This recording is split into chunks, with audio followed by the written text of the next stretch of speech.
ஆமாவே இல்லையா? இந்த மாத்திரையை சாப்பிட்டு இன்னொரு மாத்திரை சாப்பிடணும்னு சொல்றாங்க. அது மாத்திரை கொடுக்குறத எனக்கு கொடுக்குறத சொல்லுங்க.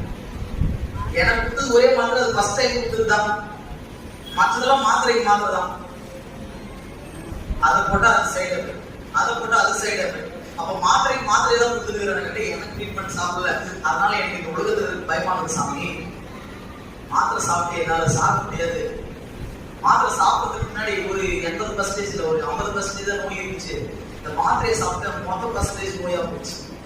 அதனால நான் சாப்பிடும் போதே செத்துடணும், சரி தூங்கும் போதே செத்துடணும் அப்படின்னு ஒரு வாக்கியத்தை போடு.